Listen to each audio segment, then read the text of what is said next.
This weekend, the Grammys gave us everything.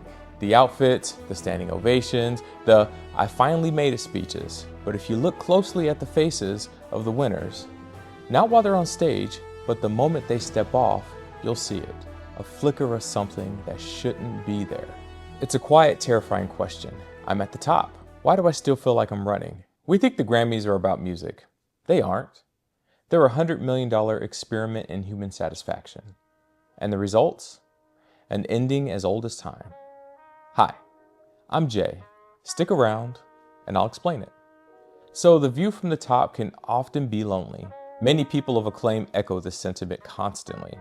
This isn't anything new. For example, in the book of Ecclesiastes, King Solomon, a guy who literally had the first century equivalent of a shelf full of Grammys, called this Hevel, or Hevel. I'm not sure how you pronounce it. Anyways, it's in Hebrew, and the word means vapor, smoke, a chasing after the wind. Think about that imagery. You can see the wind, you can feel its power, but the moment you close your hands around it, there's nothing there. That is the post-Grammy paradox. We hear it in the acceptance speeches, phrases like, "This doesn't feel real," or "I'm still processing this."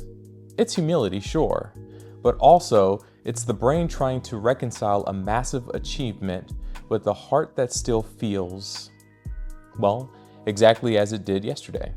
The Grammys are the ultimate insecure overachiever trap. We think if we can just get enough people to clap at once, the noise will finally drown out the voice in our heads that say we aren't enough.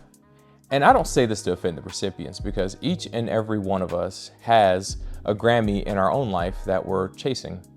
And trust me, the applause after we get the thing that we've worked so hard for has a very short half-life. So, what are we actually chasing? Outwardly, it's a trophy, it's a job title, a house, car, but honestly, it's witness. We want to be seen so that people know that we exist, so that the world knows we matter. But here's the gospel glitch that changes the game. You are already being watched, but not by a critic, but by your creator. Jesus is the only person in history who didn't need a standing ovation to know his worth. When he was baptized, before he had performed a single miracle or won over a single crowd, a voice from heaven said, "This is my son, whom I love. With him I am well pleased." Think about that. Before the work, before the performance, he was already approved. The gospel isn't work hard and maybe God will notice you. The gospel is God noticed you, loved you, and died for you. So now you don't have to work yourself to death for the world's approval. If you're watching this and you're exhausted, chasing a degree, a promotion, a follower count, or whatever that Grammy in your own life may be, and you're realizing the wind is slipping through your fingers, see that as an invitation from your creator, because you're realizing that you were made for a different kind of recognition, one that doesn't end when the house lights come up. Stop chasing the wind. Start walking with the one who commands it.